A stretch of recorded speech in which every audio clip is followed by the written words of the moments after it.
part of this first part with the key features. The first video was 1 through 3. So this is going to be 4, 5, and 6. So I'm going to split screen again. Same thing I was doing with Desmos on the last video. All right, so we are on number 4. Okay, just a quick reminder, we are looking for these listed key features. We're using a calculator or Desmos. I'm using Desmos. You put the equation in and look at the graph, and you have that built into the test calculator as well. If you don't know what the graph would look like, you can always plug it in and see. All right, so 4 10x cubed minus 7x. So here's that graph, and remember you can move it around and you can zoom in and out. Okay, so here's the graph I need. I want the domain and the range to start.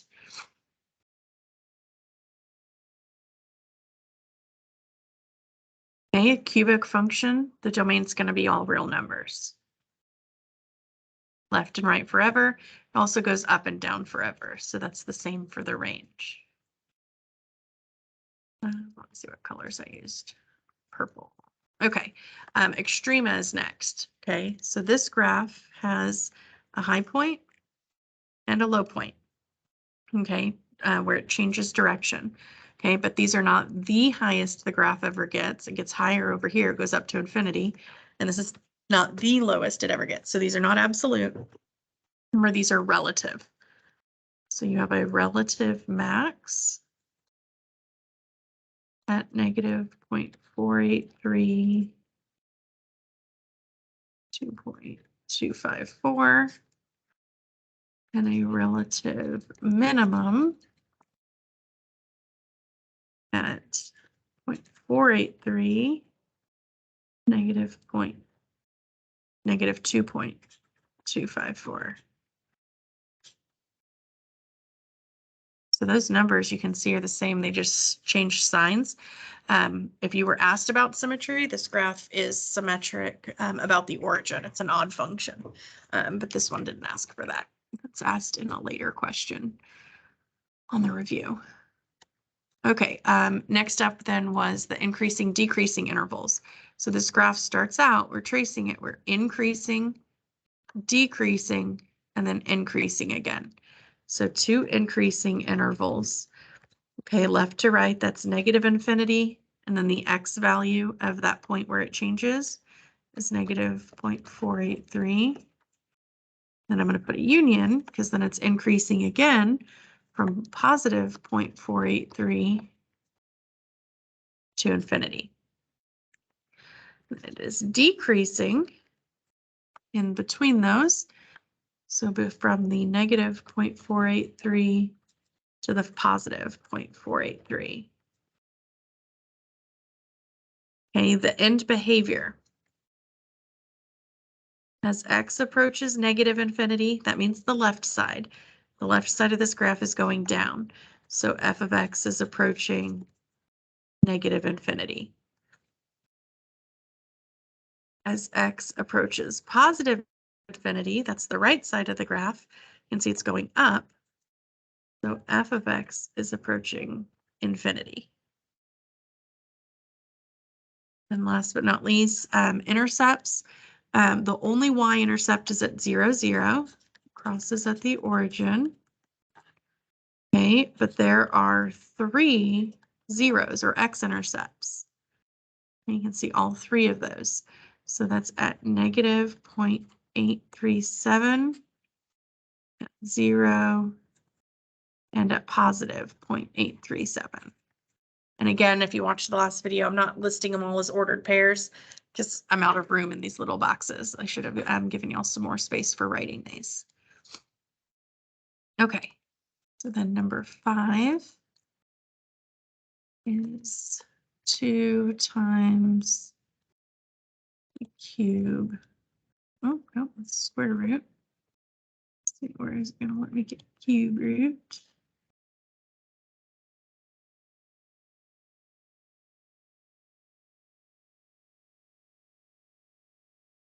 Make this bigger. See this whole keyboard.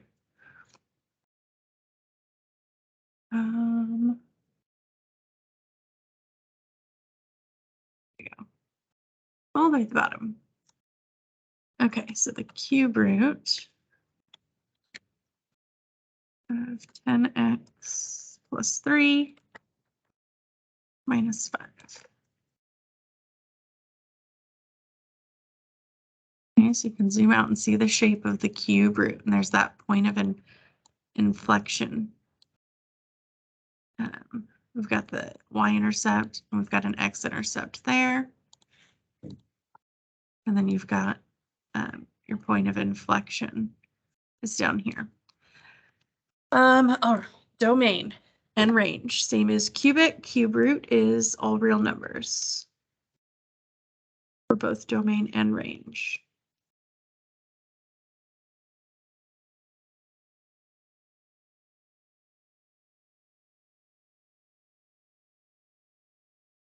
All right, so then we want the extrema. This graph has no extrema. There's no maximum or minimum here. There's no change in direction. So there is no extrema for the cube root graph here. All right. Increasing, decreasing. This graph is increasing in its entirety, left to right. From negative infinity to positive infinity.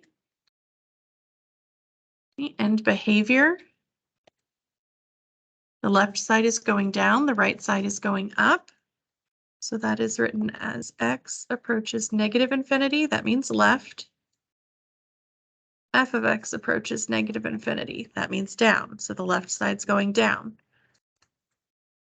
As x approaches infinity, that means right. F of x approaches infinity because it's going up.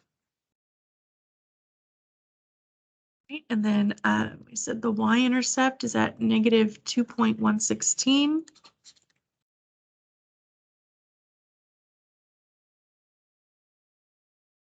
Okay, and the zeros or the x-intercepts, there's only one, is at 1.263.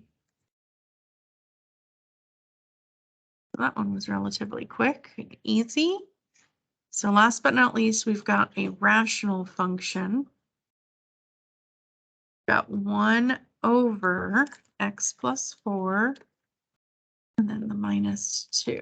Remember, if you know your transformation rules, you know it's been shifted down 2 and left 4. Okay, but you can see that in the graph. It doesn't show the asymptotes. You have to understand that there would be an asymptote there. There'd be a vertical and a horizontal asymptote here. Okay, so the asymptote, horizontal asymptote affecting the range is here at negative 2 because this was shifted down 2. And the vertical asymptote here is at negative 4 because this was shifted left 4. So your domain is affected because the break in your domain is at negative 4 now instead of at 0.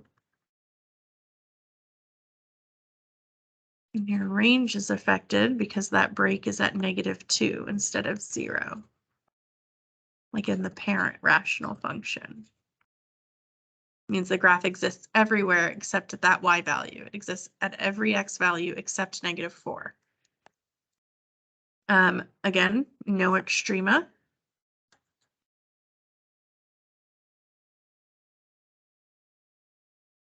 Changes in direction or absolute max or mins. Increasing, decreasing intervals. Okay, this is left to right. We are decreasing. This part of the graph is also decreasing, but you can't say it's decreasing from negative infinity to positive infinity.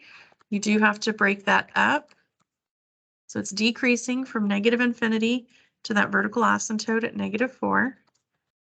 And then it's decreasing again from negative 4 to infinity, but it's 2 separate pieces of the graph, so it has to be 2 separate intervals. Okay, then your in behavior, the left side and the right side are both approaching an asymptote. So as x approaches negative infinity and as x approaches positive infinity, so that's the left and the right, f of x, the y value, is approaching that asymptote, which is at negative 2. It's not going up to infinity forever, down to negative infinity. It's approaching a specific value because of the asymptote. And the last thing is your intercepts. Okay, the y-intercept here is at negative 1.75.